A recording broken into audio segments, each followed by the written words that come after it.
Thank you. Thank you. Good morning. Yes, can everybody hear okay? Yes. Okay, good.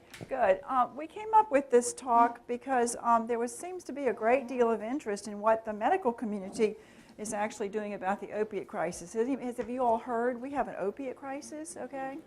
So part of the problem is that we are so busy having an opiate crisis that we're kind of putting everything else on the back burner. So it's been an interesting little ride here. We've really swung over so much focus on opiates, we don't want to forget everything else. So what we're going to talk about a little bit, is first of all, we're going to talk about medical education and what the doctors actually get and what they really do learn and know. And the one takeaway I'd like for you to understand today is that they need you as much as we need them sometimes, okay? And I think this will help. We're going to talk about a little bit of the history of the opiate crisis. I'm sure you've heard it maybe ad nauseum, but I don't think it hurts to think about it in the context of where we are. We're going to talk about its impact on healthcare in general today, because it is definitely impacting the way we treat people. How the medical community has responded. What are we doing in the clinics that is hopefully helping the front lines?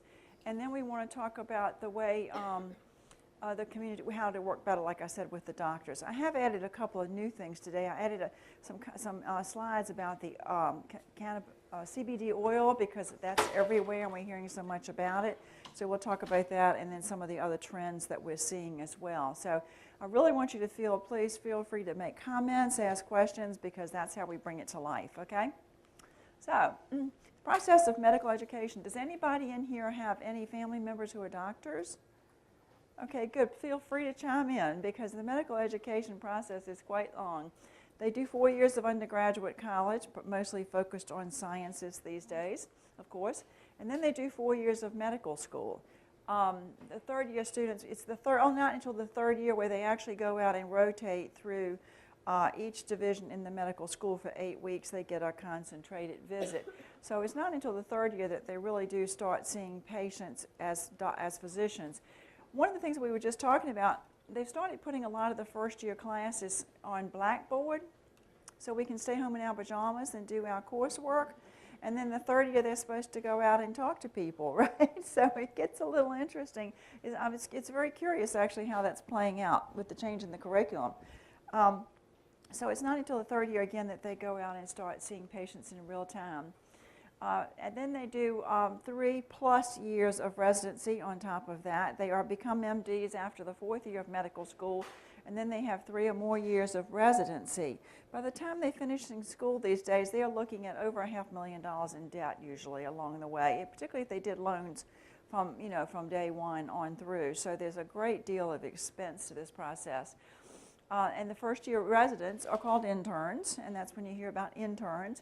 And then there's 3 years. Some specialties have as much as 7 years of internship. On top of that, then they want to go on and maybe do a fellowship. So it can be a long process. Other countries in Europe, they don't even do it this way. They just start out right in college going into medical school, if you will. So they do it a little bit differently than we do. Family medicine, which is the department that I'm in, is the only program in medical school that has a behavioral health part of the curriculum. So if you think about that, that's significant, is it not? So it's in the family medicine third year rotation where we work extensively with them on how to do a narrative history better. They do get a little bit of that along the way, but how to see patients in real time. And we use standardized patients that are absolutely phenomenal. They're mostly actors, but they take on the role of patients with various kinds of medical problems. Plus, in our rotation, we give them psychosocial issues. They say that 70 to 80% of people that go to the doctor, primary care doctor, go with a psychosocial issue, either precipitating or caused, or as a result of medical problems. So we're on the front line for everything that you and I see every day. So these doctors have to know how to do this better. So we have like 15% of the family medicine curriculum is what we call behavioral. Of the biopsychosocial approach, we have the psychosocial approach, right? So that's what we try and teach them. Our standardized patient cases include things like domestic violence. The lady comes in with a wrist fracture, and she tells a story of the toy box lid falling on her arm, when in fact that doesn't match the injury, and she's in an abusive situation. They have 30 minutes to figure all this out, diagnose it, plan a treatment, and engage her to talk about safety at home. So it's pretty interesting. We have a teen pregnancy case. We have a person having a stroke in the office, and how do you handle that with family? So they get a lot of that in family medicine, which is a good thing. And then, like I said, on top of all this, they can do a fellowship, adding depth to whatever specialty they're doing. So you can see it's quite a long process along the way. Primary care, we're kind of the general practitioners. If you look at internal medicine, you look at family medicine, these are the ones that see patients on the front line. OB is really struggling these days with enormous psychosocial issues as well. I'm sure all of you all can probably recognize that one. I had a 31-year-old grandmother in my office, which is not uncommon around our way. So, you know, we have some generational things going on. And again, we work from the biopsychosocial perspective. And again, we're the only department that does this. The primary care docs work from birth to death, and so we have the depth and breadth of working with our patients, which makes it very nice, and we do get into all of these, a lot more things, and a large range of presenting problems. How about you all? We feel like our patients are more complicated than they've ever been. What do you all think? Would you agree? Yeah, what would you say? Why do you think that is? Any ideas? Could you give it something? We work at the VA hospital, and so what we're seeing is many more individuals coming in who have been in family settings that have not been particularly stable, and then they go into the military and things become even less stable, and then they include quite a lot of drug, alcohol abuse, along with co-occurring disorders like PTSD and bipolar disorder and major depression. So it's also increasingly more aggressive behaviors that we're seeing in our residential treatment setting, and just lots of control. Yeah, we see lots and lots of family issues. Yes, ma'am. What I was going to say is, what I'm hearing is life is a lot more complicated with breakdown in the family. There's no support system. But something that bothers me a lot, because I've been in the field for over 37 years, is primary care physicians are prescribing psychotropic drugs. The people don't know how to take them. They think they feel better. They stop. Well, I was always taught that if you're taking a psychotropic drug, you need a therapist to kind of oversee and guide you. And people are not seeing therapists. They are calling, I want this, I want that, because of advertisements. They mix them with herbal things like St. John's wort. And it also concerns me. I had a family member that had been on an MAO inhibitor for many years, Nardole. Family physicians never heard of Nardole. They didn't know anything about ECT. And I'm thinking, where am I supposed to go to get help for my loved one if they don't even understand? Well, that's the problem, and that's why we are pushing behavioral training in the primary care clinics, because they do need to know. We are on the front line. Up in Norfolk area, we can't find a psychiatrist. There's at least a 4-month wait everywhere that I called. But so what we do is we keep and the other thing is we have in our clinics a book of resources, everything you want from help for the deaf and hard of hearing to dental care for Medicaid, and then we have a resource list that the doctors you're right, a pill alone is not enough. You have to have therapy with it, okay? And they know that. And so what we're doing is screening the patients, and then if they feel like they need to be referred out, or if they're starting the psychotropic medications, they give them a resource list. And I just went through the list and called every practice group in the area. We have a column, do they take Medicare, Medicaid, do they have a doctor on board, and do they do any substance abuse, so that they can be a little more specific. We can't manage the number of patients that need help like that, okay? But like I said, to get them into a psychiatrist, primary care doctors treat about the vast majority of mental health issues, other than the serious mental illness like schizophrenia and bipolar and all, which we automatically refer out. Everything else, they're on the front line for treatment.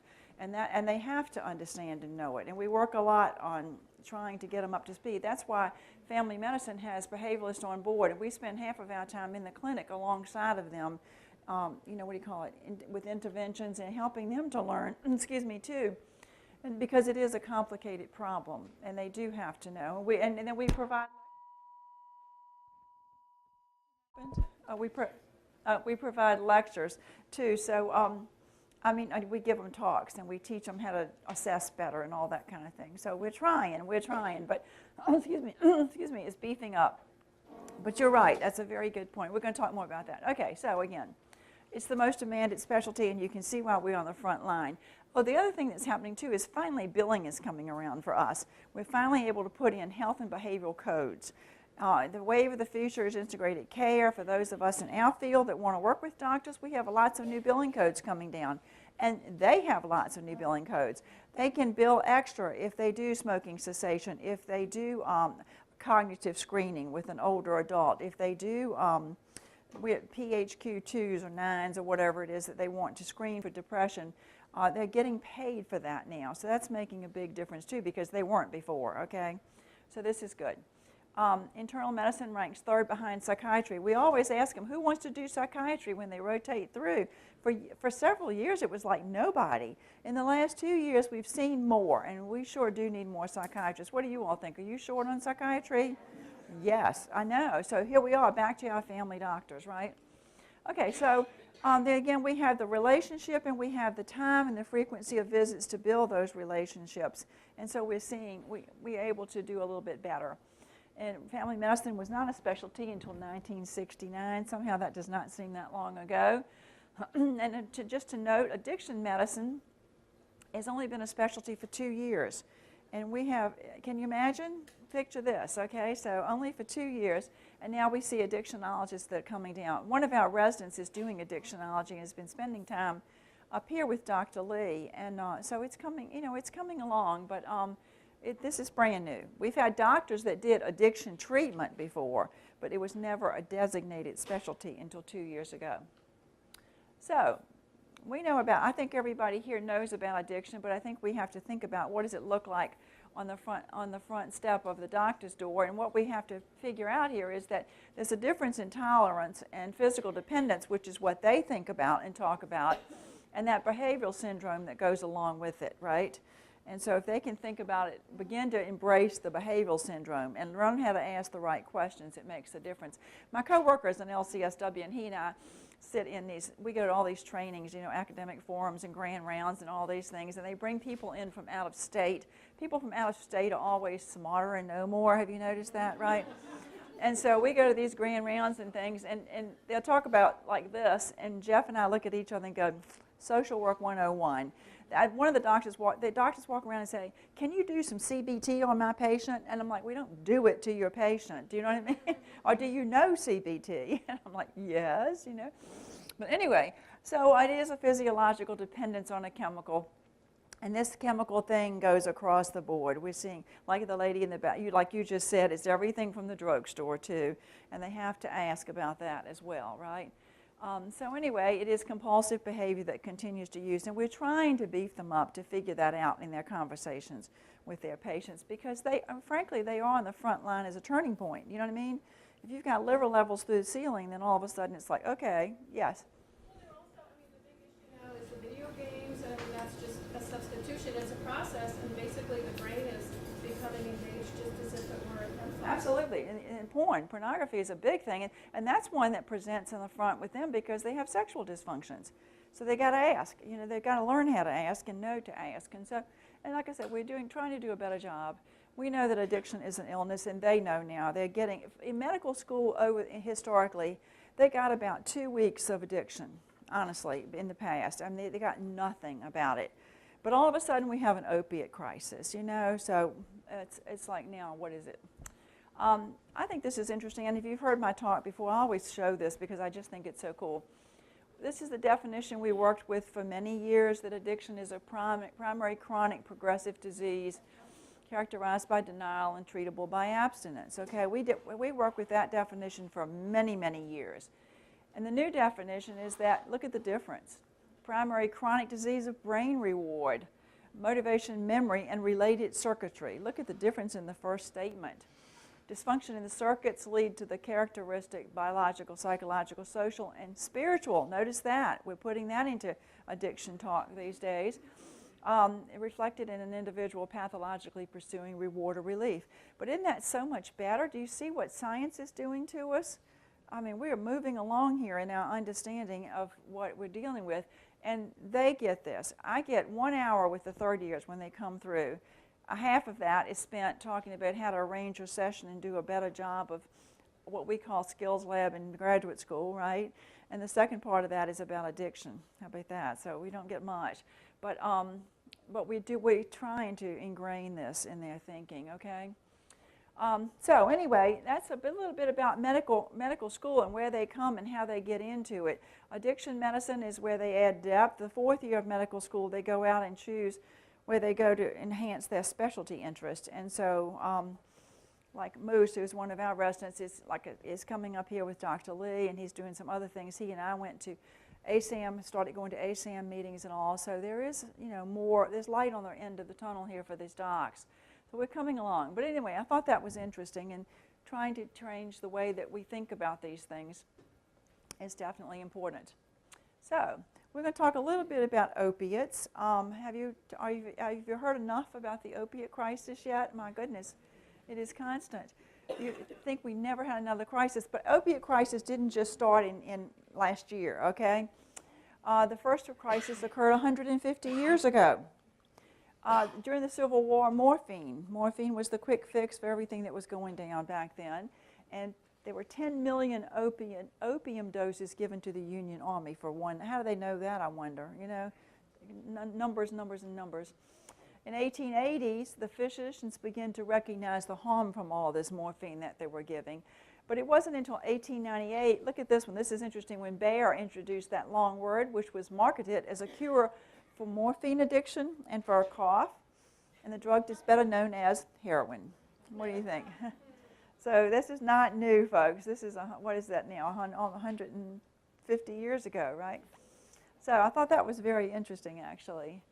The first drug law came along in San Francisco. There was an ordinance put in place against the opium dens. Do you remember hearing about the opium dens in California? Why does everything start in California like that? You look at the Haight-Ashbury clinics and all those things, it's like California. Okay. Opium smoking establishments were primarily for the use of white men and women and young men and women of respectable, peerage. Now, we know, well, that this disease knows no bounds, right? It's not about white or black. It's not about socioeconomics. It's everywhere, isn't it, though? But that was the nation's first drug. Heroin was widely used and certainly more potent back then. So heroin is not a new crisis. It has been around for a while. It was in 1914 that we see the Harrison Act came along, and it regulated and taxed the production of opiates and the availability of opium. So that was in 1914 back then. So still we're going a long time ago that looked like a problem. And they actually imprisoned doctors back then. How about that? We do today too. In some way, too. We see doctors all the time that are being put out for inappropriate prescribing. So this was all a pivotal moment in criminalizing addiction. So we have to think about that too, and removing access to treatment. So at the same time we're punishing doctors, we're removing access to care, which is kind of where we're going with the opiate crisis. We've got an opiate crisis, so now what do we do about treatment? So we're going to talk about that because that's an important aspect here. As a result, there was a crime wave of heroin. Do you remember Lucky Luciano hearing about the mobs? Okay, this is kind of where it all got started. And we got into this crime wave around organized heroin. Some things never change, right? And drugs were being smuggled into the country. So again, this is not a particularly new phenomenon. It's been going on for a while. As a result, consumption was increasing. Again, we don't stop this thing. We have to be careful how we think about stopping it. So today, this is what we're into today. We have an opiate crisis. It's like everywhere. When we talk about opiates, we're talking about morphine, codeine, methadone, fentanyl, hydrocodone, and oxycodone. Percocet, Percodan, and all those other things. It is interesting how many of them are out there. We know numbers. I'm not going to beleaguer you with numbers because this has been going on so long. The fatal overdoses and car crashes and all the things that were happening with the opiates and overdoses is not anything we need to talk about. Enough prescriptions are written in the U.S. each year that every adult would have his own 1 month supply. Did you ever go to the ER with even a toenail ache and leave with 60 Percocets? Right? No.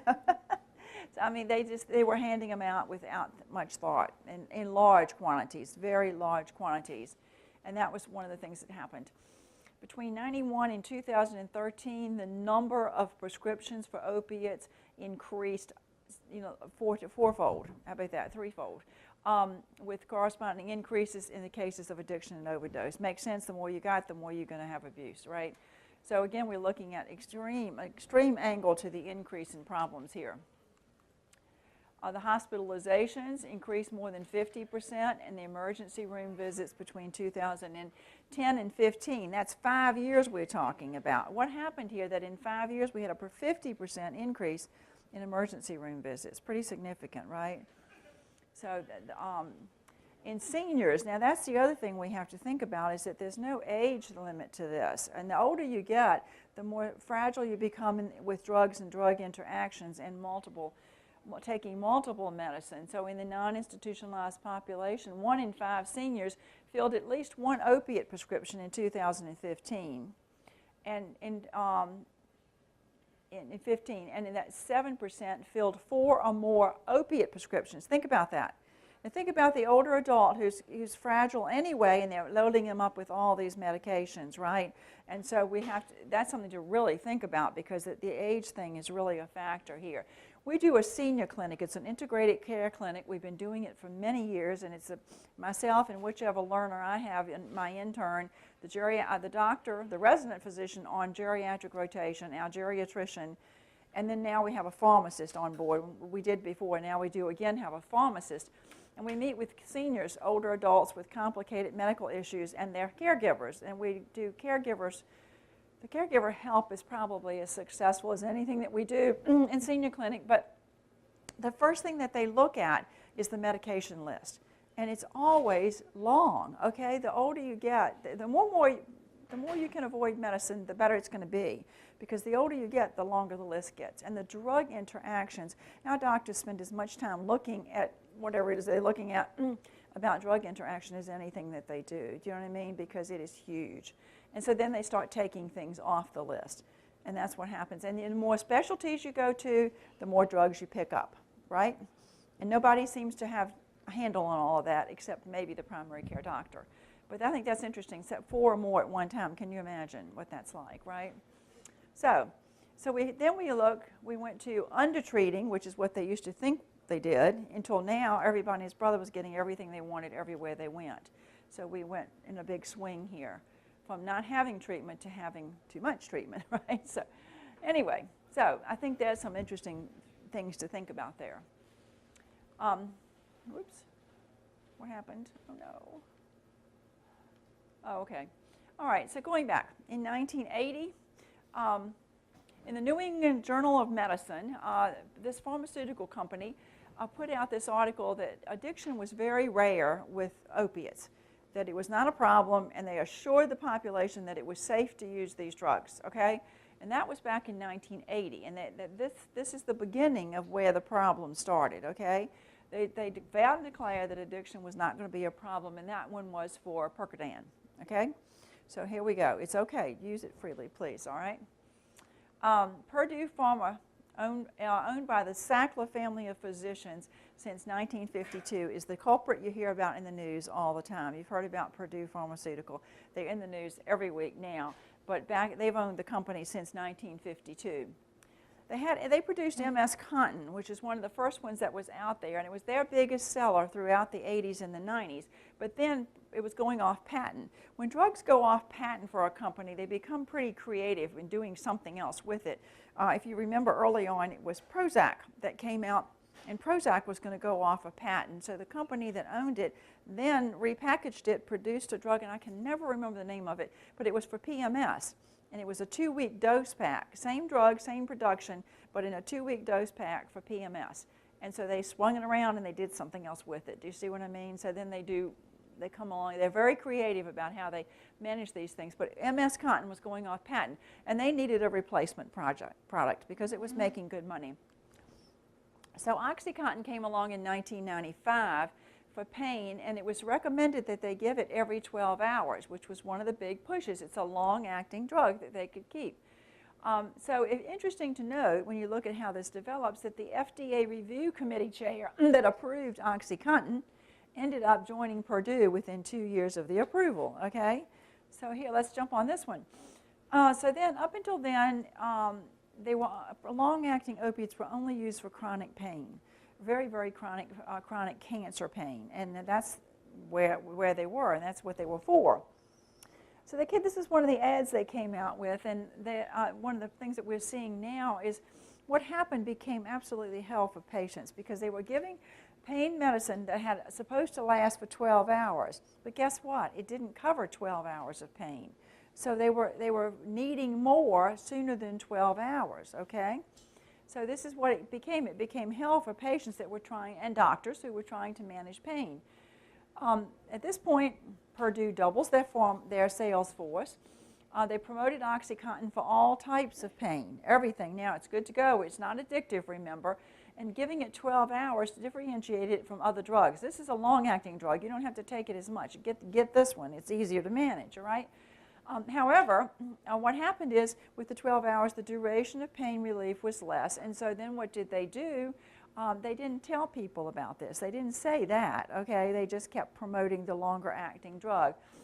So their response to the wearing off of this drug before 12 hours was not to take it sooner, but to increase the dose. And you know what that means, right? And so now they're increasing the dose instead of making it shorter and addressing the duration. Very important fact in how we got to this cycle that we're in now. And so then that led to a cycle of addiction and withdrawal. Now remember, you know that any medicine that is prescribed, it doesn't have to be a street drug, that we're dealing with addiction, we're dealing with tolerance, and we're dealing with withdrawal. Even prescribed medications build up tolerance and withdrawal if you stop. Like you were saying, you can't stop your psychotropic medications cold turkey. It just doesn't work that way. So anyway, this is what happened with the OxyContin. Make sense? Very, very significant factor in this problem. Dr. Sackler, the board member and past president of Purdue again, was the family that owned this company, and many blame them personally for sparking the nation's ongoing opiate crisis with this push for OxyContin. He was deposed last year by Kentucky Attorney General's estate lawsuit for illegally marketing the potent opioid painkiller as not being addictive from early on. So isn't that interesting? Sackler is worth many, many, many millions of dollars. He's one of the richest men around, and he gives a lot of money to big charities, and there's some museum wing in New York named for him and all this. So he was making very, very large money off of this protest. In 2001, they spent $200 million marketing OxyContin, and their sales topped $1.5 billion. How about that? $1.5 billion in sales. So significant, worthy effort, right, for them. In 2012, OxyContin represented 30% of the painkiller market. Does that sound right to you guys? You hear a lot about it, didn't you? So, backing up, this is the changing face of heroin. If you can see this, prescription opioid is the little round circles going up, and the heroin was going down. We were going to prescription drugs and not heroin. You see what's happening, okay? And that was from 1960s to 2010. So it's been in the last that amount of time since we started all this business. Here's another one, drug involved in U.S. overdoses, and you probably can't see that, but heroin is, the top one is synthetic opioids. See the blue line going straight up? That's your synthetic opioids. And that's one of our biggest problems right now is our street chemist, and we'll talk a little more about that. But look at that one, and then you see heroin is the other one that went kind of the brown color that went straight up. And then there's cocaine, which is lower, and methamphetamine, lower still, and then the bottom one is methadone. But you can see the synthetics have taken off now, right? Anybody seeing synthetics in your patients? What are you seeing in your patients, by the way? Fentanyl, okay. Yeah, where are they getting it? Black market. Yes, thank you. We'll get to that in a minute, too, okay. All right, so lawsuits against Purdue. They pled guilty and paid $600 million in fines in 2007. Some of the executives pleaded guilty to criminal charges. So it has been taken seriously, and it is being addressed.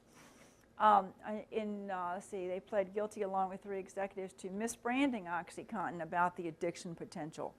So hello, this is something we have to think about. And they paid $634 million in fines. At that point, that was 2007, so that's 10, 12 years ago, right?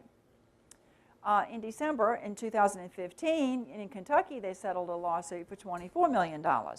And just, but they never admitted wrongdoing. They always settled with not admitting wrongdoing. And then in March, it was on the news last night or last week, or right in the last 5 days, that they just settled with Oklahoma for $270 million. Did y'all see that on the news? Yeah. So it's still going on, and it's still increasing in impact for them and for the clients. So that's pretty significant when you look at the dollar value of this stuff. If you buy OxyContin on the street, it sells for about, what is it, $20 a pill now, I think? Is that right? Is that what you're hearing? 15 to 20, yeah. I heard it's $5 per however many milligrams. Oh, okay. So it depends on the strength of the pill. Right, okay. Because I think what I'm hearing, most things are right around $15 to $20 a pill, yes. Yesterday, a Gloucester undercover police officer on a panel said that he's buying it for $30 In Gloucester, $30 a pill. in Newport News. Yeah. Yeah, location, that's right, market demand. Yes, sir. So when they win these lawsuits, where does the money go? Does the money go to the, I don't know, some of them were class action suits, I think, and then some of them were individual, individuals, yes. This morning that exactly family is opening a treatment facility in Oklahoma with some of their own personal wealth that's underlying personal Oh, isn't that interesting? Oh, wow. The Sackler family is opening a treatment center in Oklahoma. Yeah. Yes. Hold on a minute. Whoa, yeah. Comments? Yes, ma'am. New York Attorney General they are now suing them in order to get more funding for Treatment facilities. treatment, and that they've been moving money offshore because they realize at some point they get caught. Oh, Sackler's moving money offshore because now New York is going after them for They've been moving it offshore. Been moving it offshore, yeah. They realized because they knew it was coming. this was coming. Yeah. So they Yeah. needed to protect themselves. Right. Yeah. Interesting, huh? So I'm glad to hear they're giving money for treatment centers. That's a great way to make it better, isn't it, though? Yeah. That's right, too. Then we'll make money on that one. Make money on the treatment center, yes. There is an interesting article today in the New York Times about the Sackler family's lawsuit and moving the money offshore. Oh, And today? Really? Yeah. Today in New York Times, an interesting article on the Sackler family that says New York sues Sackler family members and drug distributors. So, hey, they are really under fire. Yes, ma'am. Well, I heard that they might actually go bankrupt, but anyway, when I was a teenager, we knew these opioids were addictive. I mean, how could they get away with it? Where's the corruption? What is wrong with them? I know it. I know. Well, that's a good question. That's a big question, okay? Okay, so what does all this mean for our clients? Okay, so we knew that, so we built it up, and now we have a problem. So what does it mean for our clients? People addicted to opiates are 40 times more likely to use heroin. That's pretty significant, huh? It's the street chemist. Back to the fentanyl. What's killing people out there is not just the heroin, it's the fentanyl. It's the synthetic fentanyl that's made by a street chemist. And there's no oversight on their production, and it's strong. And one of the things that we saw with the heroin on the street is that it's stronger than it used to be, and it's less expensive, right? But the street chemist and the black market, right? The black, what's it called, the dark web. How many of you all know about the dark web? Yes, and if you don't know about it, pay attention because it's taking our children down with it, right? It really is very scary, I think, and one of our worst enemies out there, but it's the street chemists that are making these things and making a lot of money off of it too. And they alter it just enough that the molecular makeup goes under the radar on drug screens and under the radar on illegality. Yes? 2 years ago, they were finding something even more dangerous called carfentanil, Yes. which is an elephant tranquilizer and something the weight of a paperclip could kill up to 500 people. Uh-huh. Yep. And it was coming out of Ohio and down. I mean, Ohio has been a hotbed for this fentanyl and carfentanil and the heroin coming down. Right. I know we could spend all day long keeping up with what they're calling it and where it's coming, and what it is on the street. Have you heard about pink? Is it pink? 7 times stronger than heroin. And have you heard about pink? Have you seen it? I haven't seen it, but I've heard about it. Yeah, and they say it's so toxic that if you touch it, it burns your skin. And so people are smoking it. Isn't that fun? Okay, so it's the street chemist. It's the internet. It's absolutely the internet and the dark web. You know, I went to a porn training a couple of summers ago, and there was a group of us that had been in the business for a while, and then a group of younger people that were from Voc Rehab, as a matter of fact. And they're going, oh, it's wonderful. I can text my husband upstairs, and we can talk to each other, and blah, blah, blah. And we're sitting over here going, oh, no, no, it's our worst enemy. You know, most of my caseload has problems with the internet. No, no, no. Anyway, so internet is not our best friend. But anyway, so you've seen this slide before, I'm sure, too, where do people get their drugs. And if you look at the source where it's obtained, you see free from a friend or relative in the purple, and the big circle is the big one. Or not just free, but taking it from somebody's closet, right? Taking it out of somebody else's medicine cabinet. And then you've got one doctor, the dark red part on the big one, okay? And then you've got other things like the internet and the drug dealers and the strangers and all that stuff. But then if you look around and you go to the other side, where did the friend or relative get it, right? They got it from one doctor. And this goes back to going somewhere and getting 60 Percocet for something that you need 3 or 4 for, right? And then you go on down the line there with all those things, drug dealers and strangers. I had a lady came in my office. She was a very professional woman from downtown Norfolk, 54 years old, very nice looking. And she came to me because they said she was depressed. And so we're going through our usual intake, and we got to her substance use. And I said, how often do you drink alcohol? Or, you know, she said, just on Friday night, a glass of wine. And how about marijuana? How often do you smoke pot? And she said, oh, I don't smoke anymore. I smoked a lot in college. And I said, how about cocaine, heroin, and, you know, we go through the whole list, anything else? And she said, well, I take Adderall. And I said, oh, really? Who gives you your Adderall? Thinking surely it was Dr. Whoever, right, that sent her to me. And she said, oh, I just get it anywhere. And I'm like, where's anywhere? And she goes, oh, you know, on the street. And I'm like, no, I don't know. Where do you go? I mean, where do you go? You know, if I walked up to you and said, got any Adderall on you? I mean, you know, what do you do? And I said, how much do you pay for it? And she was paying $20 a pill for it. So see, it's kind of like the Wild West out there, because I would never have picked this lady out of the crowd to be out going anywhere to buy her Adderall on the street. Do you know what I mean?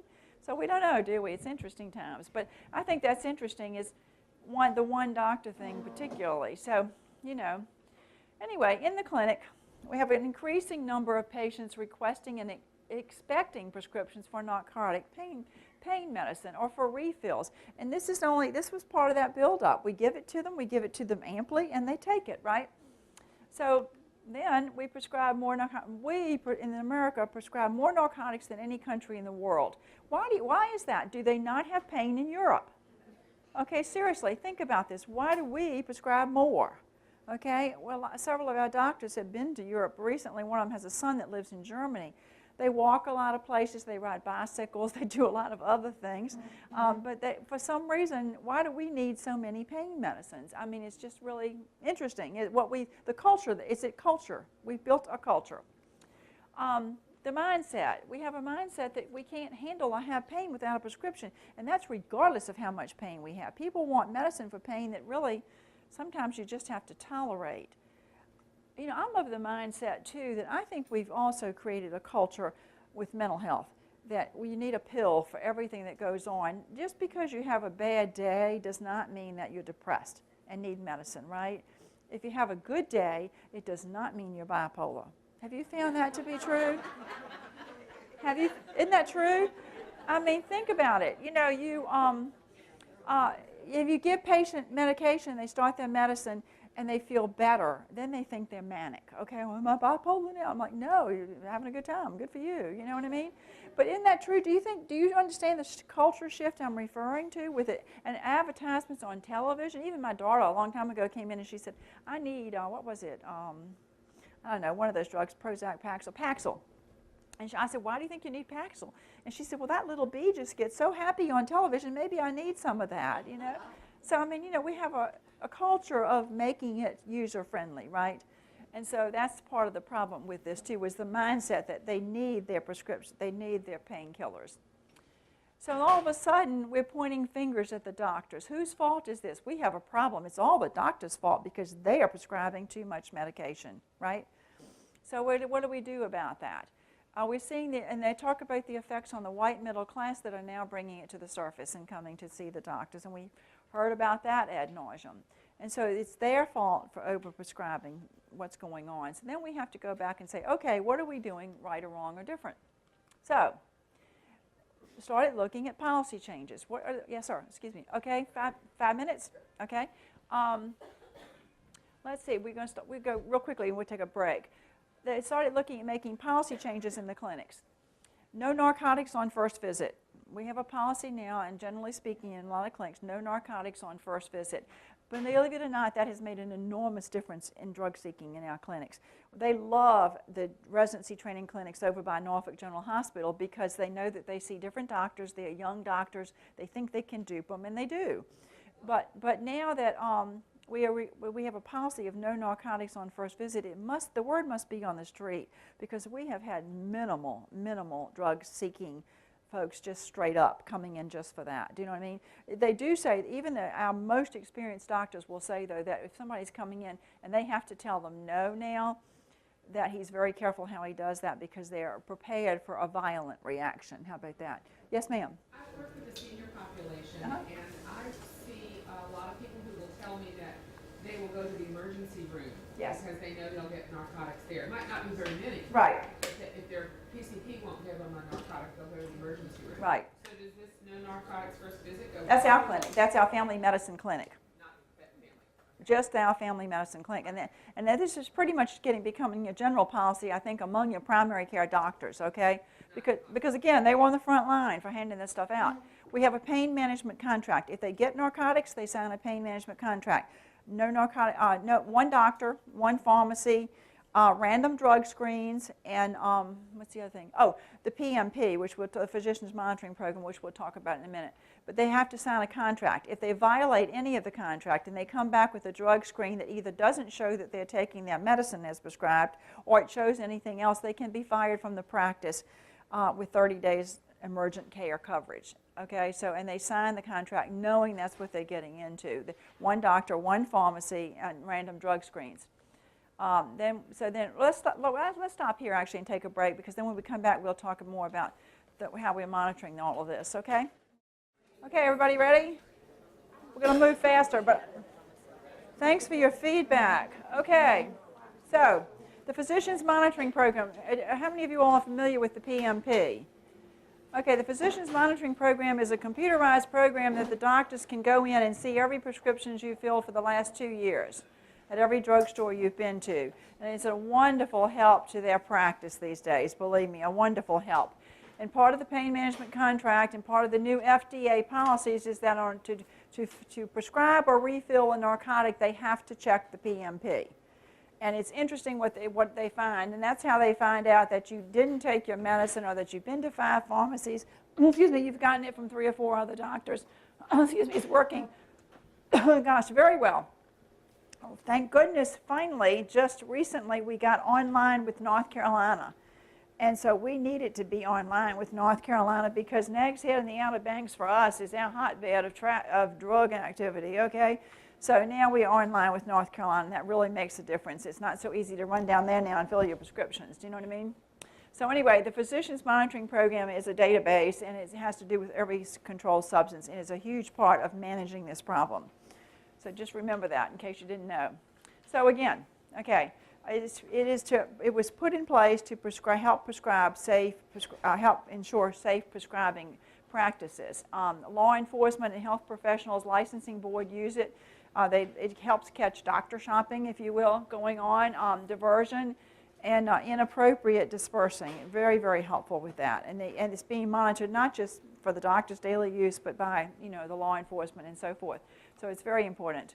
ER practicing, the ERs are being there's particular oversight on the ERs at this point in time, because that seemed to be the biggest culprit. And please don't go out and make a case that I said that. But you know how it is. If you go to the ER, you do leave with 60 Percocet, it seems like. But that has changed. Okay, that has changed. And the ERs are making a concerted effort also. But there has been particular oversight on emergency rooms, because people will go there with intent of getting their drugs, and it seemed to be easier. So that's important. Again, we talked about better training of medical students, and there's annual training for physicians now on these things as well. So we're really beefing up the safety net here. Mandated changes. Yes, I think it would be a good idea to add the treatment center that are dispensing Suboxone and methadone to the PMP. Suboxone, oh, I see what you mean. Any prescription, but remember, any prescription that you feel is what's on there. But they go to the clinic and get it there. Oh, I see what you mean. I got you. Okay, And no, that's you not know, I in don't the know system. about that. Sure enough, I don't know if that's included or not. That's interesting. Well, the police officer that was the undercover police officer that was on a panel yesterday about opioids said he said a lot of people are selling. They are the methadone and yeah, And the Suboxone. Yes, Suboxone. yes, that's a whole nother can of worms. I mean, I defended that not everybody's selling it. Right. Because we drive the people 7 days a week, Right. morning, noon, and night. Well, they're getting oversight on how they're prescribing it there, though. So you know, it's not like they're just handing it out. You're drug screening. You're doing lots of other things, right? Well, I'm Not- not, oh. I'm a driver, I drive clients there. I'm not affiliated with the Okay. Well, treatment center. they are doing But a lot. the police officer yesterday, the undercover narcotics police officer, said a lot of what he's buying is coming from the treatment centers. Oh wow. Okay. But yes. Do the emergency rooms doctors look at the PMP? Oh, they have to. Everybody has to. This is an FDA rule that's changed, yes. Everybody, every prescribing doctor, physician, any kind, surgery, you name it. In fact, well, yes, in fact, the surgeons are having a fit about this, and I'll tell you more about that in a minute. Okay. So we have 2016 guidelines from the Center for Disease Control, recommendations for prescribing opioids outside of active cancer treatment, okay? Palliative care and end-of-life care. So it's very different. So what they're addressing is the front line, handing them out. And they addressed when to initiate or to continue opiates for chronic pain. We talked about opiate selection, the dosage, the duration, the follow-up, and the discontinuation. So they're not allowed to give it to you forever anymore, like they were doing. Okay, there's lots of oversight on that. And then assessing risk and addressing the use of the individual patient, all right?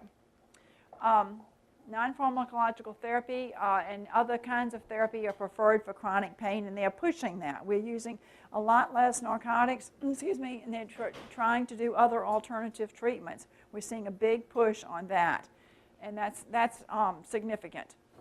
If used, they have to be combined with the non-pharmacological therapy. They have to start low dosing, and they have to go slow. And so again, we're not giving out bunches of them at the strongest dose you can take, and then you get immediately hooked on them. So there's a lot of oversight on how they're being prescribed. They're not first line or routine therapy anymore for chronic pain, and this is causing enormous backlash from patients who are used to them. All right, and now again, not necessarily because they're addicts on the street, but because they're used to their pain medicine. And there's more time spent looking at treatment planning rather than just giving out a pill. And as the lady in the back said earlier, they're everywhere that you go and everything that you read, they're saying a pill is not enough. It has to be done with other therapies involved, including outpatient mental health therapy, all right? And thank goodness that we're all on board. Even the people that are prescribing the Suboxone and all that, they all say you have to have therapy with it. So very important. How do you get them to do it? Well,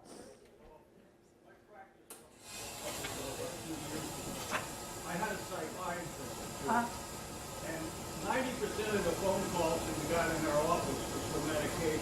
Right. Of course, if they came to us, they had to see me first. right, exactly, and that's one way. To that. Yeah, But they didn't want it. yeah. And they never gave me, really work with me as a therapist. I don't know. That's some things we can't control. Back to the Serenity Prayer, right? Okay, so, all right. American family physicians have accepted these guidelines, and but it's not been fully endorsed because its strong recommendations are being based on insufficient evidence, and they are fighting that balance of the feeling that their rights as a physician, knowing how to prescribe for their patient needs, are being taken away. We have the vast majority of doctors are very fair and very people that are attuned to their patient needs, okay? Some people need more medication, folks, and some people need less. I have to take half of everything because I'm a slow metabolizer, fast metabolizer, something like that. Okay, I can take Benadryl and be asleep for 3 days if I take a normal dose. So, you know, you have to figure that in. One day that we're going to have DNA testing, and we're all going to be carrying a card as to how we metabolize medicine, and it's going to really help our doctors, okay?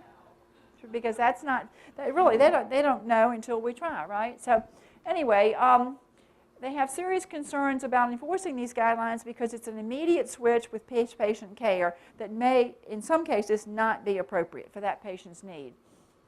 And particularly the disruption of long-term chronic patients. Now, I'll tell you a funny story. Our chair just retired, and she was brilliant, absolutely brilliant woman, had been a doctor forever. And she stopped by my office during the last month she was there, and she said, I have a problem. And I said, what's your problem? And she said, I've got this darling lady that's been my patient. She's 60-some years old. I've been treating her for chronic pain for years. And she said she is just the nicest patient. She's very compliant, never misses an appointment, never asks for more than I'm giving her. And she said, so guess what? She's on a pain management contract now because she has to be in our clinic. And so it was time for her annual random drug screen. And she said, guess what? She tested positive for marijuana. And she said, I would never, ever have guessed that this lady, well, she should have known. She should have asked her, right, folks? But she didn't know. And so now this lady has tested positive for marijuana, which says, guess what? She's supposed to be fired. And Dr. Madsen said, I don't want to fire her. She's been a patient for a long time. She's a good patient. What am I going to do? And I said, well, you know, you all make the rules. You all made the policy. I don't know. So I went downstairs. But then what was interesting is she was worried. I went downstairs and I polled 3 of our resident doctors. And I told them the story. And I said, what would you do? Every one of them said, I'd tell that patient I hope she enjoyed her last prescription from me. You know, so there's a new mindset, folks. You know, our new doctors. But here's a case where you have a perfectly okay patient who's been managed perfectly okay. Do you see what I mean? But we wrote in the policy, and so they're no good unless you stick to them. I think that's an interesting part of the dilemma here, particularly with the other marijuana. Okay, so again, we've got an increased administrative workload because now we have to do the PMP every time. The nurses can pull it up, but they have to do a lot of different things, a lot more responsibility now than it ever used to be with the bureaucratic, quote, duties. Our doctors are worried about the legal reprisals. You know, they can get in a lot of trouble if they don't follow the guidelines, and they're changing rapidly. And they are, you know, huge, long, small print things that are coming out that they have to keep up with. So it's a lot of change going on. The current addiction treatment infrastructure with primary care, we don't know what to do with the patients. That's the other thing. We don't have enough resources. Thank goodness. Again, like I said, they're getting billed for asking these questions, but then when you ask the questions, then what do you do if you have a problem, right? I mean, that is a huge issue when you think about how the system plays out. Decreasing access to opioids is one way of combating this, certainly, but we've got to have a way of doing, for them to clearly do the brief intervention to treatment, and it's an important step that they have to understand is they've got to screen, they've got to know how to refer, and that's why we have our reference list. That we have a section on the resource list that is nothing but addiction treatment facilities around, and when we do have a few.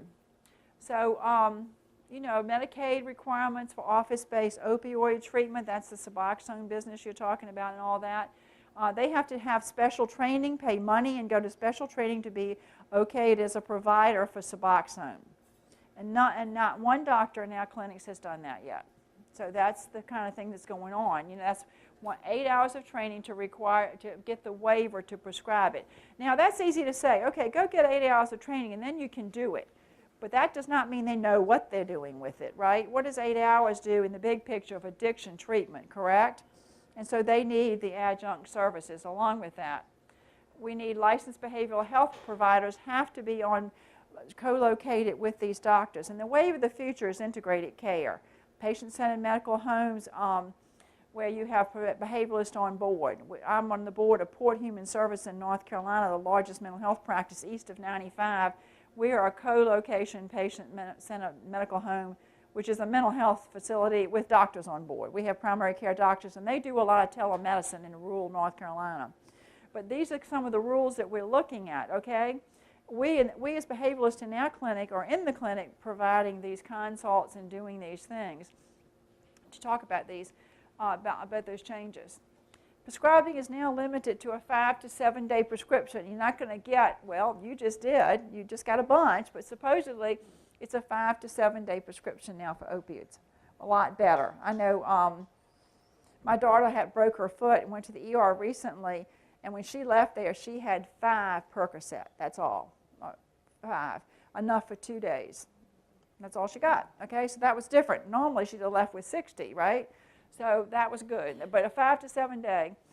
State pays for care management for Medicaid patients. That's a good thing.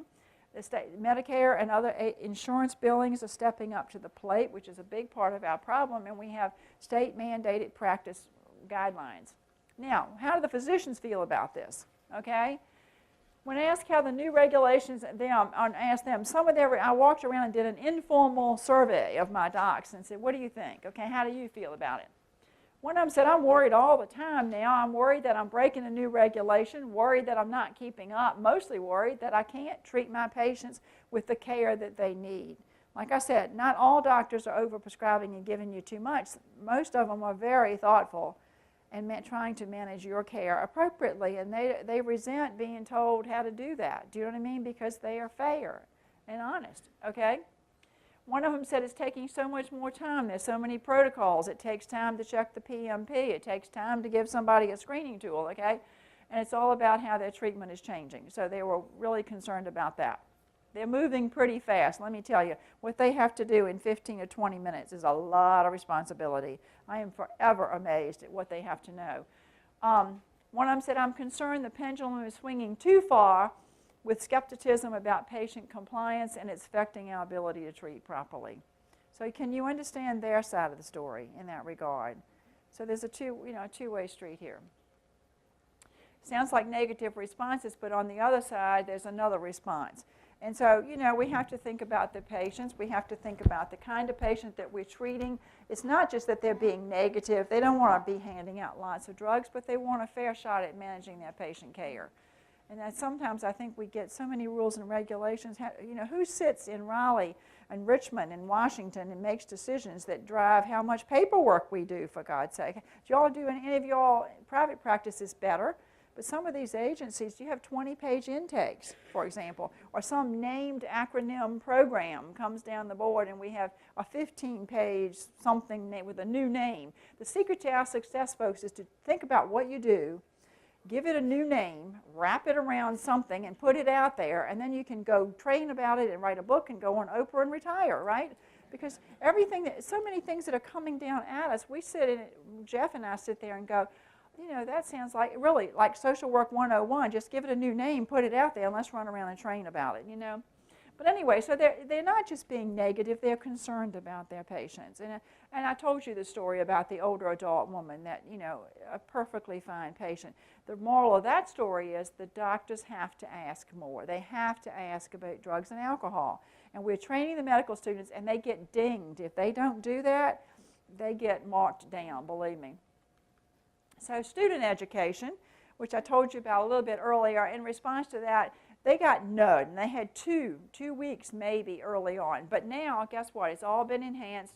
They're working hard at embedding it in the curriculum. And every specialty that they learn as they go across the first 2 years in the sciences, it's being embedded with addiction medicine. How does it affect you as a urologist? How does it affect you as a surgeon? How does it affect you as any different kind of doctor? And it's embedded in every step of the way. And so they have, again, in family medicine, they have the didactic lectures on substance abuse. They get to, everybody is being trained on SBIRT. One of our doctors has a grant, and it is to teach everybody in site about SBIRT. We have a physician's assistance program. I do their lecture, and we do SBIRT. Every rotation of medical students, we're teaching them SBIRT. We're teaching all of our residents in all of our clinics to do it and monitoring that they are doing it, and I'll show you that in a minute. Our residents love it. When they come to the behavioral rotation, they go out in the community. They come up here to Farley and spend time with Dr. Lee, or they go down to some Suboxone provider. Meridian Psychotherapy in Virginia Beach is a big one, and they go spend the day and they learn what they're doing and what it looks like. That's one day, hello, but it's better than nothing, right?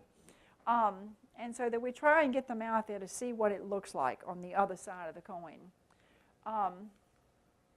Students, the medical students, spend time at the inpatient facility to learn more about detox. And we also make them go to an AA meeting. They've never even been to an AA meeting. And so we make everybody go to an AA. And I was told the other day, this really irritated me, I was told by the residency coordinator that I shouldn't just give them an AA list and let them choose where to go, that I should tell them when and where to go, okay? And I'm like, no. Part of the idea, and we don't tell our clients to go at 8 o'clock to a certain place. We give them a list. And I said, part of the challenge here is to learn how hard it is, A, to find these places in some church basement, right?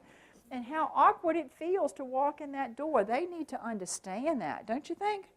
You know, so I mean, I said, no, I'm not going to spoon feed them. One of the doctors was walking down the hall, and he said the other day, he said, you know, I'm so tired of these millennials, and no offense to any millennials in the group, but we have to make our slides dance and sing and jump around, and we have to make it entertaining. And he said, you know what, there's a hardcore body of information that we all have to learn, and it's like the multiplication tables. You just got to suck it up and sit through a dry lecture and learn it, right? Isn't that right? And I think he's kind of right. What do y'all think? You know, so anyway, so the students are getting a lot of all of this, okay? And so we're getting a lot more embedded in the curriculum. You're going to see a new, we're making a cultural shift. Make sense? Okay. Screening and Brief Intervention to Treatment is a public health program that came along to help with early intervention and prevention and treatment of addiction. It's a federally funded screening program, and it's the largest of this kind in this country. Anybody familiar with SBIRT? Okay, good. It was initiated by SAMHSA, which is always good. It fills the gap between primary prevention and more intensive treatment for those with disorder. So it is exactly that. It is screening and brief intervention, and to improve community health and so forth. And with outcomes, it's 6-month follow-up. Illicit drug use was 68% lower, and heavy alcohol consumption lower among individuals who had screened positive in the beginning. Yes? Hey, Courtney, everything, I don't know who's familiar with that, but it's based on motivational interviewing, and that helps out. Yeah, I'm going to show you that in a minute. Yeah, hold on. Okay. So I want you all, now unfortunately, Farley does not have access to the internet in here, so because I was going to show you this website and show you, it has 4 video clips on the website. And one of them is a doctor actually doing SBIRT, doing the SBIRT. And I really would like to ask you to please go to this website and look at it. It's right here, SBIRT Oregon. It's a very neat website because it's got a video, particularly the one that says with Steve, look for Steve, it's right down the column. It has several sections. One section has every screening tool out there. And you can go online and get them all if you want to use them in your office, okay? It's got the protocol for how to do it in the physician's office. It's got wonderful resources on there, but mainly if you could watch just one of those videos, particularly the one with Steve, and it highlights throughout it how it's motivational interviewing, because that's what it is.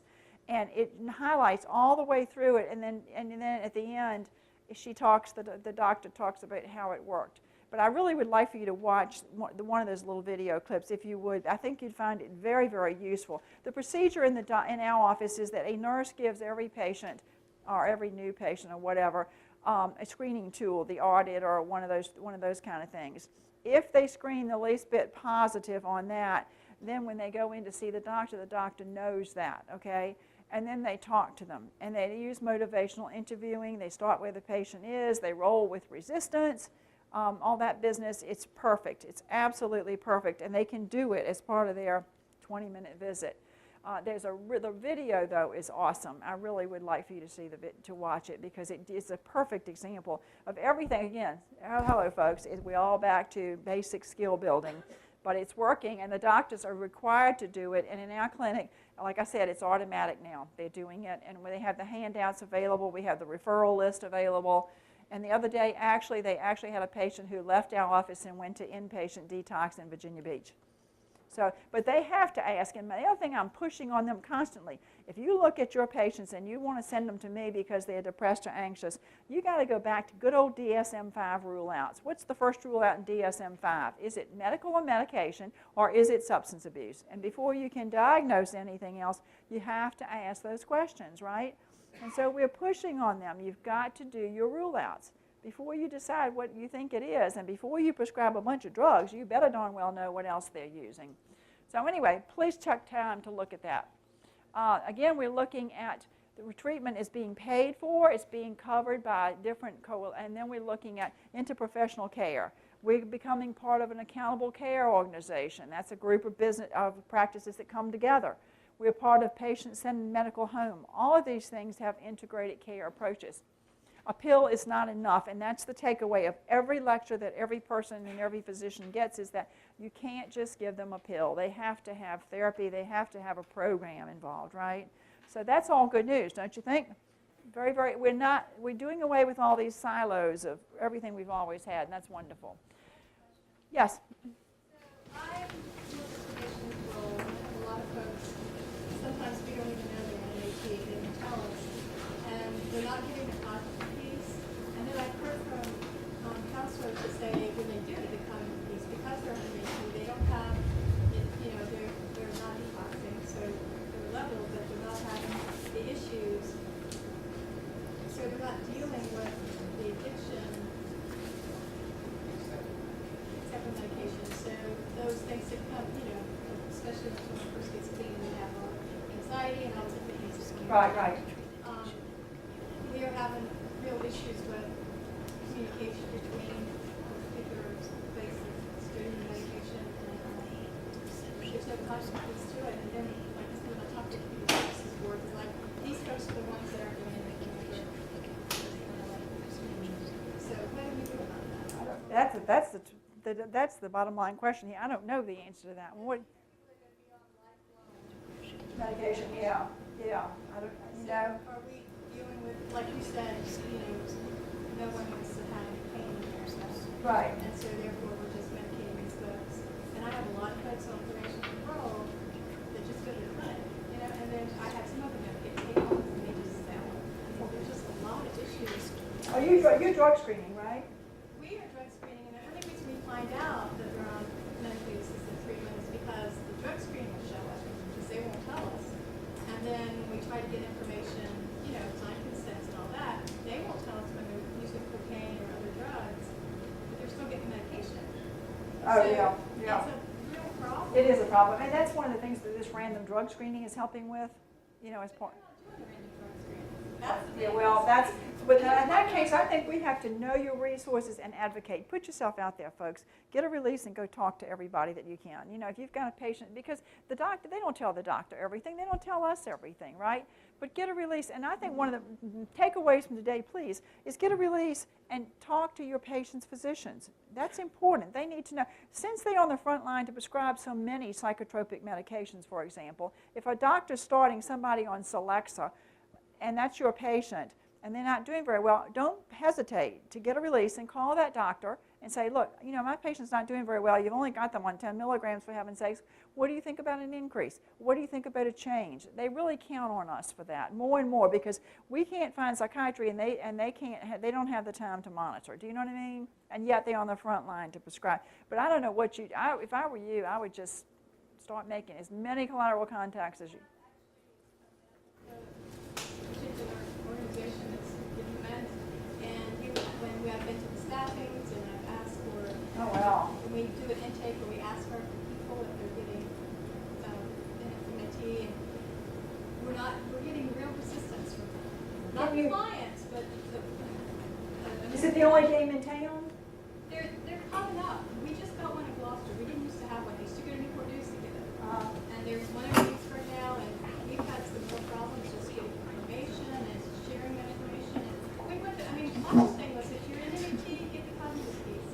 Go to see these people, pay for it. We have money to do that. I know, probation is my best friend. I always liked working with probation, yeah. The thing is that when we have people that are resistant that's saying, hey, it's much easier, just come to us, you don't have to do that cognitive crap.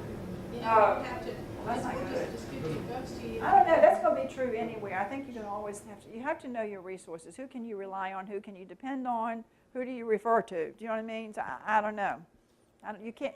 Going to go to, in my experience, the easiest route. Right, of course, yes. Okay, moving right along here. It's not just opiates, so let's look at this. This is the national overdose death numbers involving heroin. We know about that one, okay? Why did I have that in there? It's also the fentanyl. We've already talked about that in the street thing. Synthetic opioids. Whoever over here mentioned synthetic opiates early on. If you look at this one, there's a rise of 45% in the synthetic opiates. And these are the ones that have no oversight, and these are the ones that get us in trouble. And if you look at those deaths and look how it's changed from 2002 to 2017. Isn't that amazing? I think that's just amazing. And then you look at male and female, if you can tell the difference. The red line, of course, the higher line is your males, and that seems to be traditionally across the board. It's a little higher with men than women, except for that teenage bracket between, 12 and 18. I think the girls are pretty even, but right now it's looking like that. Alcohol. We have an alcohol crisis as well. Please don't forget alcohol. It is still a problem. It is still the biggest problem that we have out there, and we're looking at high-risk drinking. That's 5 for men, 4 for women per week.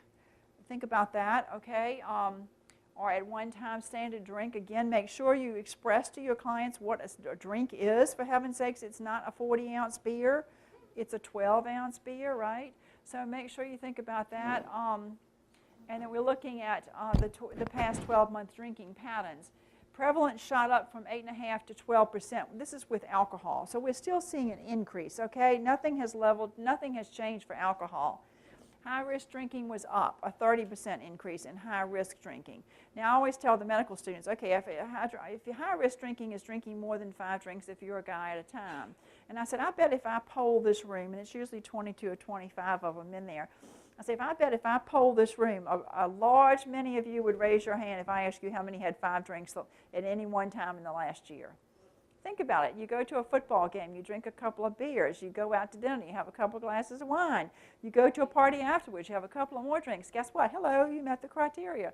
Does that mean you have an alcoholic? Probably, maybe not, okay? But that's what we're looking at, right? And they get kind of anxious about that. But anyway, but the high-risk drinking is up. So alcohol is still increasing. It is still not our best friend, okay? Subgroups to think about. Women had an 83% increase. How about that? Why are women drinking more? Because somebody's not giving them all their pills. Women are the pill culprit, right? So now we're cutting down their pills and they're turning to alcohol. Would that be right? That's a generalization. Don't quote me. Okay. An African-American, a huge increase in the African-American use of alcohol. And then the age range, 45 to 64, and then over 65, 106% increase. So what do we see? What's going on here, folks? Why are all these older folks out here drinking so much more? So, you know, that's interesting. So here we have the baby boomers. Hello. And everybody, every time I give this talk, I always get dinged for making fun of baby boomers. I'm one, okay? Can we laugh at ourselves? But the baby boomers are the first generation to grow up with more of a normalization of drug use and birth control. And so grandma is not baking cookies in the kitchen. She's out in the clubs rocking and rolling and being a cougar woman, right? Excuse me. But there is a different mindset. Older adults are healthier. Now, older adults are more active. And they are out and about more. Would you agree? When I think about my parents, I do not think about, my mother would have a fit if she could see the cover of Ladies' Home Journal now, wouldn't she though? I mean, it used to be about cooking and cleaning. Now it's about his 12 secret spots and all that. So anyway, right? So anyway, it's a new day out there for our older adults. And so we're looking, does that have anything to do with the increase in alcohol maybe? You think? Seriously, they're more active, they're more, when we talk about talking about sensitive issues, honestly, with the medical students, I always say to them, how does it feel to be 24 doing a breast exam on a 16-year-old? How does it feel to be 24 asking somebody 75 about their sex life? Okay? And so one guy raises his hand and he said, well, I'm really good at that. And I said, really, why is that? Well, he was a graduate assistant on the initial Viagra trials, okay? And so and his job was to give out surveys to older adults about their sex life. So I said, well, what did you learn from that? I mean, like, you know, what were you asking, you know? He said, I learned they're getting in a lot more than we are because they got a lot more time on their hands. So the takeaway is age is not a factor, folks. We have to ask and talk, right? Comfortably so. So I love that story. I think that's so funny. But this is just alcohol use, not necessarily. This is alcohol, right. Well, we're talking about just drinking in general, yes. Well, no, it says increase in alcohol use disorders. Okay? Alcohol use disorders. That means that they're meeting the criteria for at least a mild alcohol use disorder in DSM-5. Yes. Okay, alcohol use, but it said women, the increase in alcohol use disorders. See? Okay? Okay, so anyway, we're talking about just a generalized increase, but it's something to think about from practice standpoint is we have to address these things with our older adults, and alcohol is still a problem. It's the third leading cause of preventable death in America. We know that. It is the number one deaths from alcohol, and suicide hit the greatest level in 2017 since they started collecting data. Isn't that scary? What is it with the suicide that's going on? You know, it's amazing. And so the states battling the opioid epidemic, we're looking at, when we look at that, I don't know why I put this here. Anyway, the biggest problem with the opioids is the northern and eastern states. West Virginia, I don't know, the northern states. And then it's the western states that have the biggest problem with alcohol. Now, I don't know why that's significant, but I just thought that was interesting. Anyway, okay, so funding and support is needed for programs that reduce factors and promote resilience in children and families. And we're looking to do, that's like ASPIRT, going back to more screening, better screening, more intervention. You all talked earlier about some of the problems that we're seeing for our patients is the lack of support system, the lack of the family unit. That kind of thing is really making a difference on the fragile aspects of all of this. Trauma and adverse childhood experiences such as incarcerated parents or domestic violence exposure increases the risk of drug use and alcohol abuse. I cannot get over how much abuse we're seeing in our clinics. Can you all? It is just rampant. And I do a lot of supervision with folks, and I have a Saturday field seminar at ECU, and I have DSS workers, and I leave those classes in supervision, and I am like, oh my gosh, I cannot believe the stories that I hear from social DSS. It is incredible, the abuse that's going on. And I see it in the clinic, the patients that I'm seeing on my own in the clinic. One of the things that we miss a lot is that persistent depressive disorder that comes with just uncomfortable living. You know what I mean? And they're seeing a lot of, what's the one, reactive attachment disorder, where they're being shifted from family member to family member through foster care systems. You know, these things are just significant. But and then there was a study done early on, way back in the late 70s. A book was written for those who fight monsters, and it was about the first book on criminal profiling. And the guy went around the country, and if you've ever heard me talk, I tell this all the time too because I love it. He interviewed 60 hardcore serial killers looking for common factors, which now has become the process of what is criminal profiling. And some of those common factors were loss of mother before age 3, no father figure in the teen years, you know, substance abuse and domestic violence in the home. So here we go. I mean, you see what I mean? It's just all fits. But I think the numbers and the increase in these factors are huge. Don't you all? And I think it's making very complicated. And probation, I mean, you've got your hands full with this, right? And I do. And it's just so sad. I think it's really sad for our young people, the stories that what we're seeing and what we're hearing. But anyway, this trauma thing is just huge. So anyway, here's drugs involved in USO. Why did I have this again? Oh, that's the same thing we saw. Sorry. Alcohol suicide in the United States. I think this was an interesting slide, too, if you look at that. The total deaths is the blue line, of course. The drug deaths are the brown, the suicide, the dark brown, and then alcohol, the lighter yellow at the bottom. But as we are seeing, we cannot forget this. In addressing the opiate crisis, we must remember that we have other things going on. Marijuana and more. We talked about the baby boomers. The thing about the legalization of marijuana that's still a concern is that there's no oversight on production. Even though it's legal, there's still no oversight, so you don't necessarily know what you're buying or how strong it's going to be. And that's something to really think about. Whoops, back up. Marijuana. I had a client who had a house in Colorado and who had a house in Virginia, had moved back to Virginia, and he came in and he said he was having panic attacks. And he said, Dr. Early, I know why I'm having panic attacks. He said, I smoke pot. He said, I smoke a lot of pot. And he said, and I smoke good stuff. You know, when they say good stuff or, oh, I love it, that's a red flag, isn't it?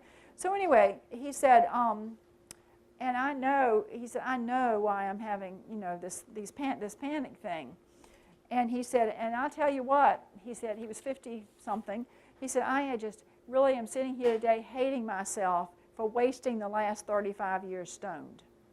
And I thought his conversation was so interesting because on the one hand, he's so passionate. I smoke good stuff. I grow good stuff. The money he made selling good stuff in Colorado was incredible. Okay, we're in the wrong field, let me tell you. But on the other side of that, he's sitting here saying, I am so upset that I have wasted all this time stoned. And I said, well, tell me, what do you think would have been different if you had not been smoking pot? I said, you've got the same wife you've always had. You have 2 homes. You have two grown children. One of them's a nurse. You've got a job. I said, what would have been different? He said, the reason I have those things is because I had a very strong wife. And he said, she was good. And he said, she worked and she raised the children and she took care of the house. He said it was a whole lot easier to sit down and smoke another joint than it was to get up and go cut the grass. And he said, if I hadn't been smoking weed and stoned all the time, he said, I'd have had my own business by now. And because he was a quite gifted carpenter. And he said, I could have had my own business. And he said, I would have had so much more. But isn't that interesting to actually hear? I said, I want a video. Can we video this and show it, you know? Yes. One of the questions I had is you had mentioned this very early on, and I don't know if you're going to speak to it. CBD oil. We'll get next slide. Okay. Next slide, okay? So we have a marijuana problem, needless to say. We're seeing an enormous problem in our clinic with the baby boomer generation. Again, no, this is not a slam, but it is a fact, with medication interaction because suddenly they're old enough that they need prescribed medicine. Something as simple as zithromycin for a cold has interaction with THC that causes heightened anxiety and panic, okay? So the doctors have to know what they ask about what they're using, and they have to consider this because, and that's what we want to push on our end, is that you can't, when you use this stuff, you got to understand that when you start taking real medicine, these are drugs too, they are chemicals too, and they are interacting, causing problems. And we're seeing a lot of problem from marijuana and the older, a little bit, what do we call it, the young older adult who is now taking medicine and they're having these reactions. So that's something to take, that's another takeaway, please, to pay attention to. So let's talk about CBD oil. Are you hearing lots about it? What are you hearing? What are you hearing? Everybody loving it? Yes. Yes. Okay, so CBD oil it's a cannabidiol. It is a non-intoxicating chemical from the cannabis plant. I actually have a student in North Carolina whose husband is a farmer in Washington, and he's just gotten a federal permission to grow marijuana for CBD oil. It's highly restricted, and he has to harvest it at a very particular point before the THC level begins, before it has THC content. If he doesn't, his land is taken and he pays $1 zillion in fines and he has all these restrictions. But it is becoming quickly a cash crop. And I know, the other thing is only a percentage of his farmland can be used to grow marijuana for this purpose. So it is some oversight on production in that regard. But anyway, it is unlike THC. It does not make you high. There's no euphoria to it, okay? It's gaining a reputation. It's magic. Okay, so we were talking, in our senior clinic we have this pharmacist. So we were talking the other day because one of our senior patients wanted to ask about using the oil for her chronic joint pain. And they sell it in his pharmacy. And so, we were talking, and the doctors are actually saying, okay, go try it and see how it works. Like they're trying to push things like Aspercream or Lanacane cream or something first, but it is like everywhere. And so, but it's supposed to be this magic thing that's treating everything from anxiety to insomnia to joint pain to nausea, I mean, you name it. So we were jokingly saying, is this the new magic drug? Do we all need to rush out and buy stock in this? Or are we going to find that 2 years from now, everybody that used it drops dead or something? Do you know what I mean? Because the problem is there is no research on it.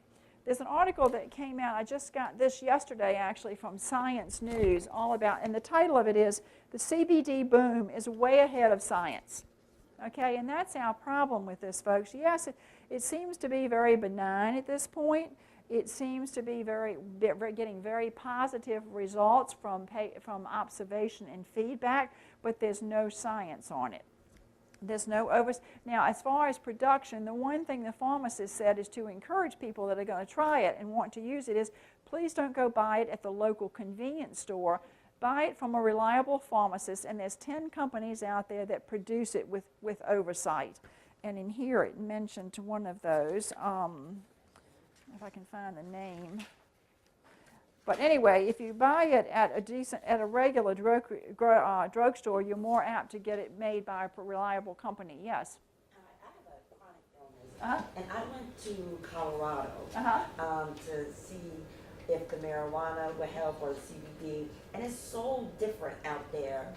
They tell you how much THC they have. It'll say if it's sativa or indica, which means if it'll give you energy or cool you out. It's on the street. I see how marijuana could be dangerous, but in the way it happened in Colorado, it's monitored. You know what you're getting. You know it's different. Well, you know what you're getting. You know what you're getting to an extent, but there's no federal oversight. Again, there's no fight. There's not like you know it's maintained. Somebody can grow it in your closet and sell it to you too. You know what I mean? But it's, the oversight. But did you feel better? I did for some things, and for other things, no. Okay. Yeah. All right. So we're not talking about marijuana now. We're talking about CBD oil. Okay. Because this is yes. Go ahead. One of the things that one of the reasons I brought it up is they were talking about using CBD oils to get people off of opiates. But here's the other thing: if you take CBD oil for a while, THC will show up in your urine. No, it doesn't. That's why if you get the right one, made by the right oversight, it will not impact a drug screen. It will not. It should not. If it is, it's being made wrong. Okay, it's not correct. It's not okay. But now they're talking about using it for getting people off of I don't know about that one. I haven't heard about that. We hear more about the anxiety, the insomnia, and the pain thing. Yes, I'm sorry, right here. Yes, ma'am? Right here. I was going to mention, this is speaking to marijuana and Colorado. Within the last 15 days, there's been an article, or there's been some articles on marijuana-related ER visits triple in Colorado. And there's a disease called cannabinoid hyperemesis. Yeah, it's the emesis. My son-in-law, who was The brownies. Right. Cupcakes. Okay, so back up. We're not talking about marijuana. Hold on. We're not talking about marijuana. Let me tell you about Colorado. For all that it's all good in Colorado, there's also a lot of problems coming out of it too. And my gentleman I told you about, his son has gotten hooked on hashish oil, and he said it is killing his brain. Oh, I'm sorry. What did I do? Where am I? Oh, way back. Oh, way back. Okay. Sorry. Okay. Anyway, there are some problems to it, so we're not going to go there. That's not this discussion, but yes. The CBD oil phenomenon, I'll call it, is interesting to me. I have my yoga teacher's husband owns it's called Culture Shops that sell CBD oil. But working in the medical industry and then seeing some of the articles that they post up, they're not well-studied articles. Right. One of the articles said that CBD oil could cure Lyme disease, no. Obviously completely wrong. If you took CBD oil to cure Lyme disease, you will die. So I just wanted to point out that look at what the studies are that people are. Well, even in this article in Science News, the studies are like 300 people. That's not a lot of people. And we're looking at a very short amount of time. So we're not looking at 10 years worth of data saying that we're all going to be great and grand and fine because we use CBD oil safely. So that's the problem. Now, right now, again, it does not show up on drug screens. It does not give a high. It's not addictive. And they are pretty comfortable with saying that about it, okay?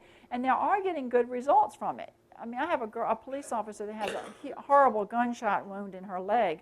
And she's been using it for a while to help with the scar tissue and lack of flexibility and all that. So there's a lot of things that it seems to be working well for. The bottom line to it is there's no guarantee. Okay? Yes. So you said you get the CBD oil not from a drugstore, Right. from an actual She said not to get it from a convenience. No, I said just don't buy. If you just buy it anywhere, it's not so good. There's reliable manufacturers, and the drugstores are carrying the stuff that's made that should not show up with THC in it. Okay, if it has THC in it, it's not right. That's not good. Okay, because the real CBD oil should not impact a drug screen. Some folks are saying they're buying that's my clarification, CBD oil from the drugstore, and then they're getting positive urine screens. Well, they shouldn't be. They shouldn't be. Okay, now again, this is all Okay, go ahead. You were going to say something. I work in a behavioral health inpatient setting, and we're seeing a lot of patients come in who are vaping CBD oil and becoming psychotic off of it. Yeah, the vaping thing, oh, that's another whole world of adventure, isn't it though? Okay, so bottom line with the CBD oil, the use of it's growing. We have to look about how it's being produced and where.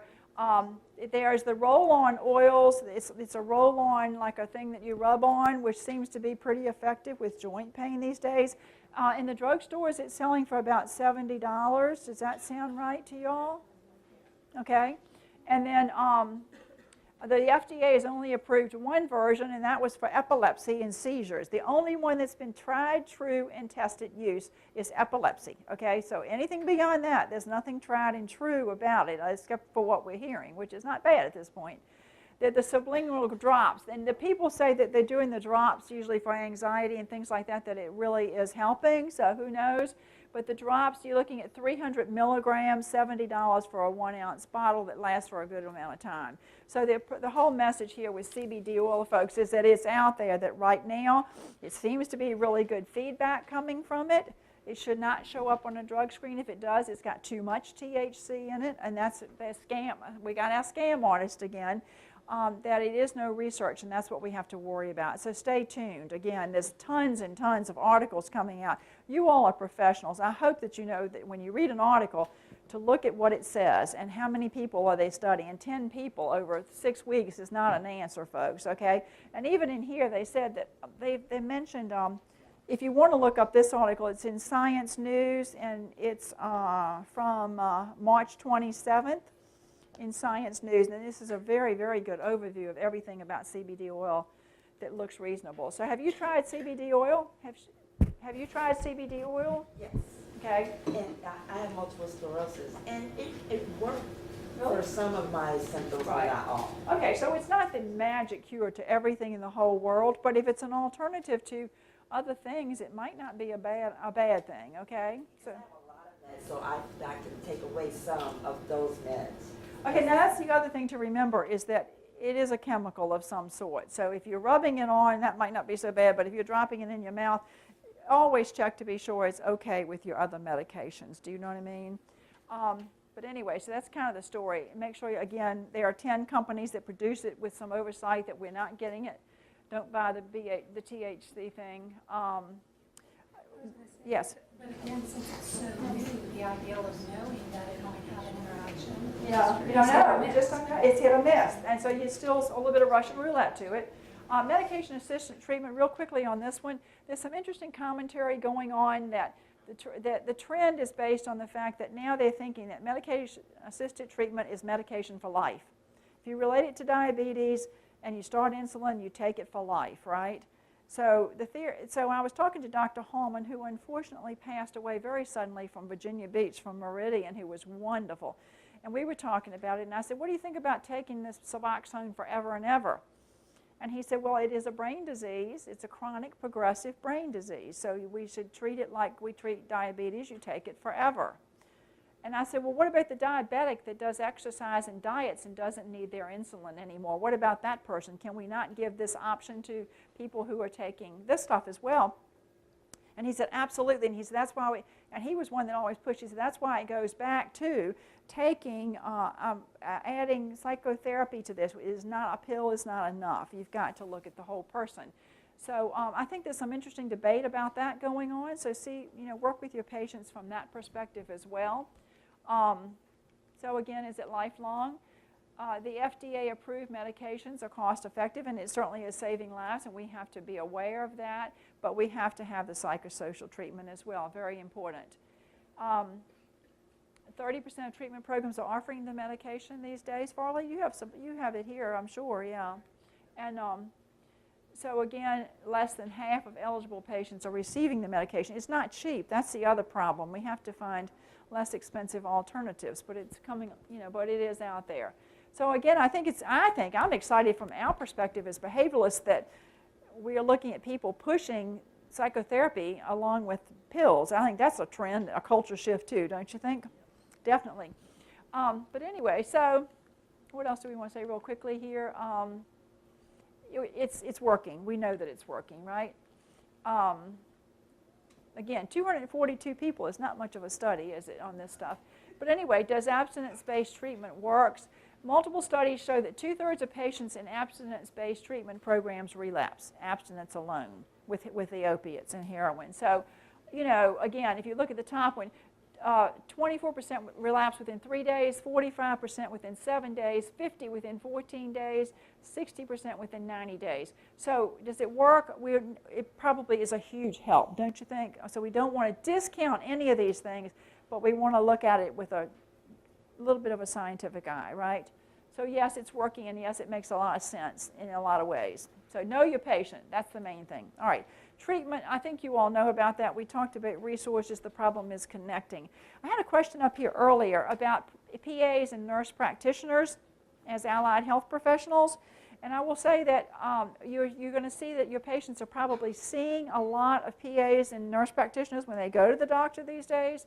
The PA program is 3 years. It's very intense. It is a crammed together program in 3 years. And people come into the PA program from various places. I mean, some used to work on ambulances, some used to do all that kind of thing. You can come in there with a business degree as long as you study your sciences first. It's a great program. Once they go through their rotations, their 3rd year, and they build their depth and breadth in a specialty area, they become very, very good practitioners. We have 2 in our office, and I declare one of our girls, she is the best there is. I think she's better than our doctors when it comes to learning the patient's narrative, which brings me to another term real quickly. We have 4 minutes. The new flavor of the day floating around out there is the articles coming out for the doctors called The Intersectionality of the Patient's Narrative and Health Outcomes. Well, hello, folks. That is a big word for Social Work 101. It's person and environment, okay? If we don't look at the person in the context of their environment and their support system, we're missing the boat, and so are the doctors. And so that's what intersectionality is hearing the patient's story and how does their story connect with what we're doing to them. In other words, here we go, back to motivational interviewing, right? Plan together. So anyway, so that's the PAs are fine, perfectly fine. The nurse practitioners, in my opinion, are really awesome because they have to have 8 years of nursing experience first. And if you've ever been in the hospital, been to your doctors, the nurses probably know as much, right, or more. And certainly, they're very patient-centered. The nurse practitioner program now is tending toward the NPD, or DNP, I'm sorry, doctor and nurse practitioners, what they're getting now. And so they have to be nurses for 8 years first, and then they have to go through a really intensive graduate level program to enhance that knowledge base. And so when you see a nurse practitioner, from now on, you're probably going to see a DNP. And they really, in my mind, are phenomenal, really, really good. But in every office now, you're going to see PAs and nurse practitioners. PAs have to be supervised, signed off on by a doctor, and have to staff their cases with physicians. Their medication prescribing is a little more limited. The nurse practitioners are a little more freestanding. So are you one? No.